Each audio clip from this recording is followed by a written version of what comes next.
अमिताभ ठाकुर जी तो हमको नंगा कर देंगे, पहले से नंगा है, हमको गंगा घुमा देंगे, इसलिए उन्होंने गिरफ्तार करवाकर जेल भेजने का काम किया है। वो रेपिस्ट हो, दंगाई हो, चोर हो, आतंकवादी हो, खालिस्तानी हो, पाकिस्तानी हो, डाकू हो, चोर हो, मवाली हो, किसी तरह का आदमी हो, वो भारतीय जनता पार्टी में शामिल होगा, अपने आप को एकदम चंगा हो जाएगा। बलात्कारी को बापू मानते हैं, आतंकवादी, देश का पहला आतंकवादी गोडसे को अपना देशभक्त बताते हैं, अपना गुरु मानते हैं। भारतीय जनता पार्टी का इतिहास रहा है तिरंगे का अपमान करने का, देश का अपमान करने का, लोकतंत्र का अपमान करने का, संविधान का अपमान करने का। तुम्हारे कहने से हिंदुस्तान जिंदाबाद था, हिंदुस्तान जिंदाबाद था, है, रहेगा।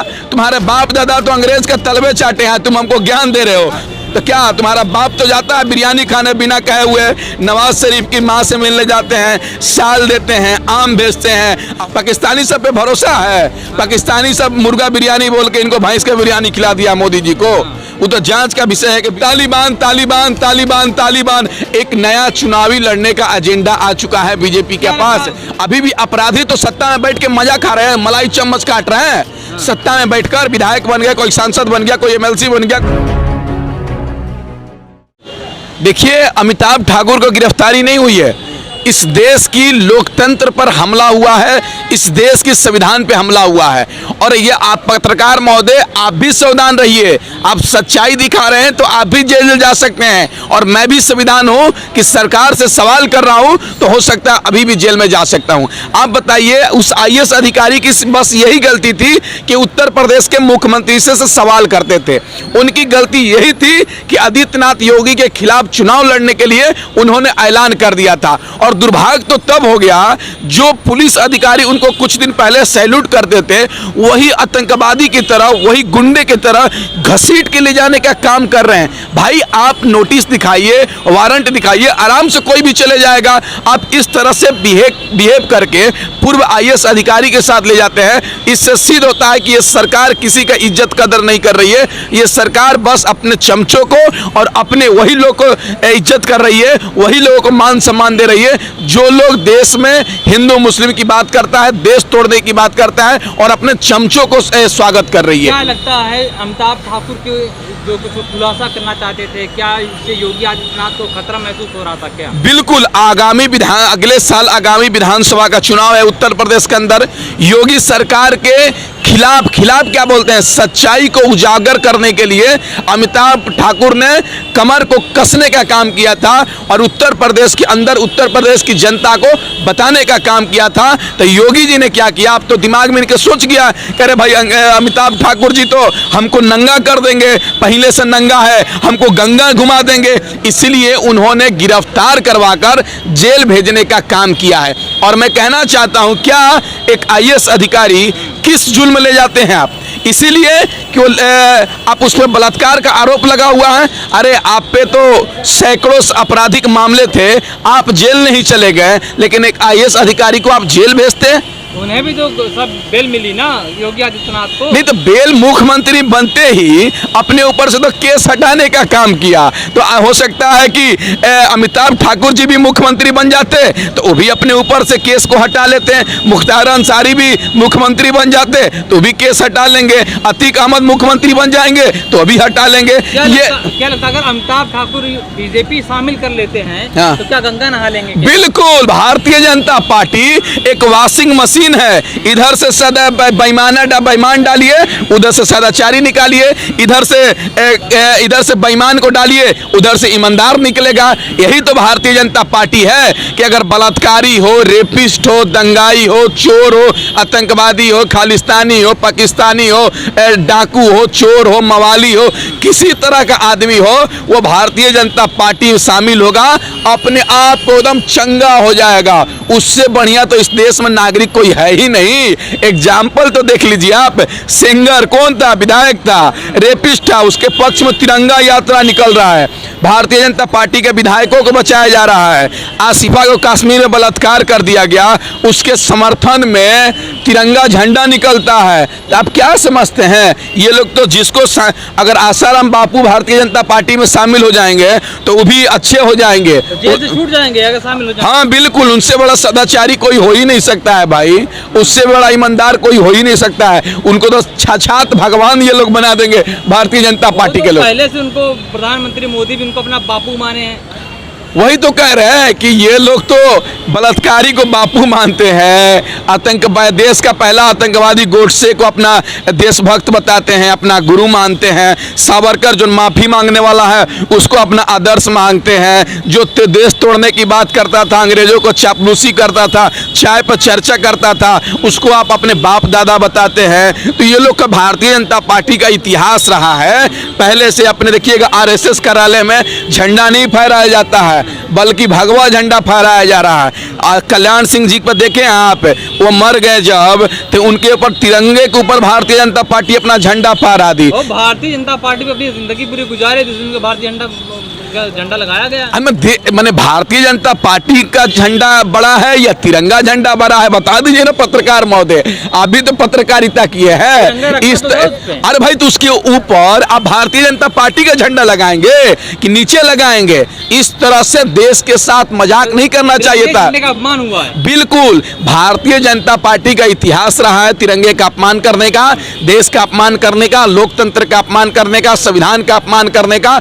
उसी के अकॉर्डिंग आज भी, अब पिछले दिनों भी अपमान करने का काम किया, लेकिन उस पर एफआईआर नहीं होगा, लेकिन बल्कि एक टांगा वाला रिक्शा चलाकर, घोड़ा गाड़ी चलाकर अपना जीवन यापन करता है, हरा रंग से अपनी गाड़ी को पेंट कर देता है, इस्लाम धर्म में शामिल, इस्लाम धर्म में है, वो मुसलमान है, तो वो चांद बना दिया तो हिंदू धर्म खतरे में आ गया, बीजेपी पार्टी खतरे में आ गई, आरएसएस खतरे में आ गया, बजरंग दल खतरे में आ गया, और उससे बुलवाया जा रहा पाकिस्तान मुर्दाबाद बोलो, हिंदुस्तान जिंदाबाद बोलो। तुम्हारे कहने से हिंदुस्तान जिंदाबाद था, हिंदुस्तान जिंदाबाद था, है, रहेगा।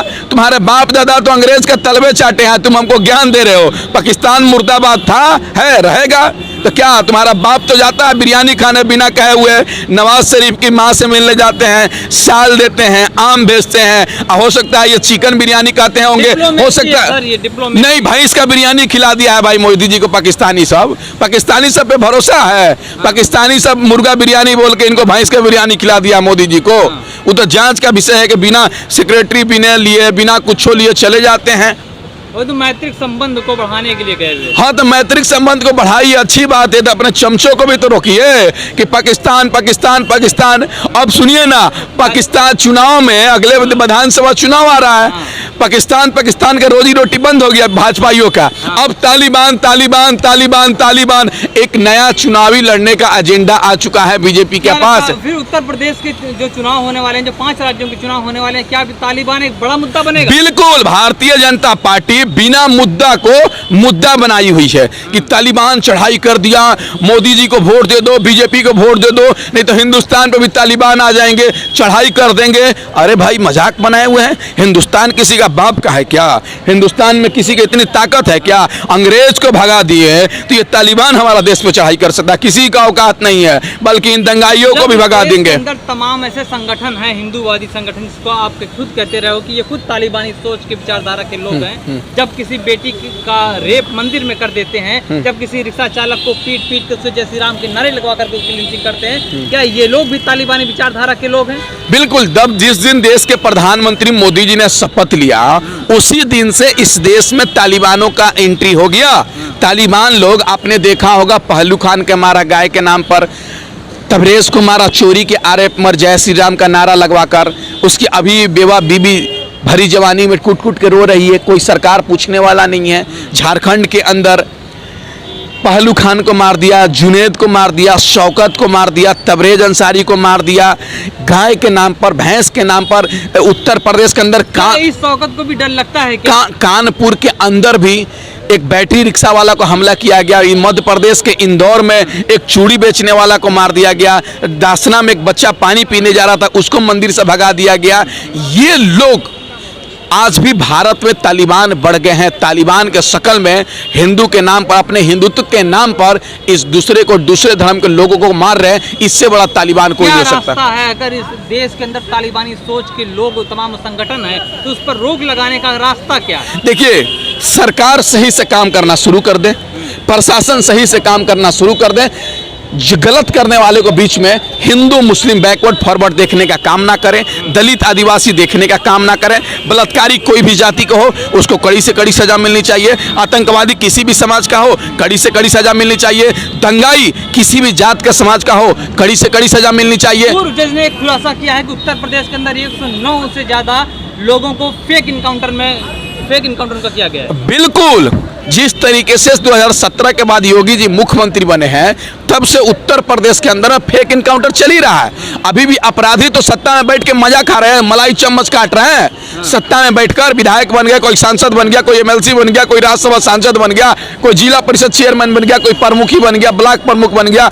अभी भी अपराधी सत्ते में बैठकर नशे में चूर है सत्ते में, और लेकिन जो अपराधी नहीं था उसको अपराधी बनाकर इनकाउंटर कर दिया गया। अभी तो जांच हो जाए ना। सरकार के खिलाफ बोलना इतना बड़ा गुनाह है कि इसको मार दिया जाएगा। बिल्कुल, ये सरकार हिटलर बन चुकी है कि हिटलर कैसे विरोध करने पर जेल में डाल देता था, उसको जान से मरवा देता था, उसी तरीके से आजाद देश के अंदर अभी जो सत्ता में बैठी है सरकार वो हिटलर जैसी तानाशाही अपना चुकी है कि जो सवाल करेगा, जो उसको आईना दिखाएगा, रोजगार की बात करेगा, महंगाई की बात करेगा, महिला की सुरक्षा की बात करेगा, लोकतंत्र बचाने की बात करेगा, वो बेऊर जेल जाएगा, वो तिहाड़ जेल जाएगा, उसको जेल के अंदर ठूस दिया जाएगा। यही तो हो रहा है।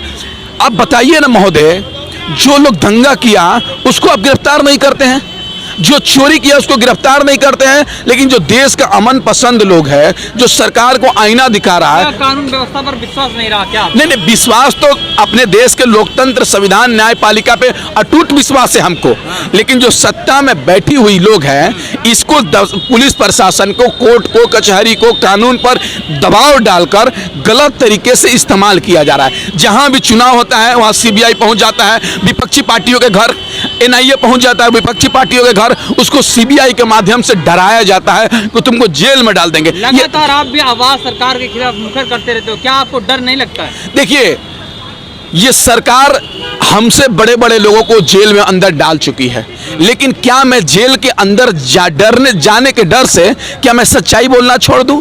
क्या सरकार से सवाल करना छोड़ दूं? 130 करोड़ जनता जो देश के अंदर रहती है, क्या मैं उसकी बात करना छोड़ दूं? उनकी रोजी रोटी, कपड़ा, मकान की बात छोड़ दूं? उनके बच्चों को शिक्षा की बात छोड़ दूं? ये तो सरकार डराना चाह रही है, ये तो सबको डरा रही है, नोटिस भेजती है हमेशा। देखिए, बाबा भीमराव अंबेडकर साहब ने संविधान बनाया है, उस संविधान के अंदर हमें लोकतांत्रिक तरीके से विरोध प्रदर्शन करने का अधिकार है, सवाल करने का अधिकार है, और मरते दम तक हम सवाल करेंगे। और जब तक ये सरकार आज़ादी जो हमें मिली है पूर्ण रूप से जमीन पर न उतर जाए तब तक हमारा आंदोलन, विरोध प्रदर्शन जारी रहेगा।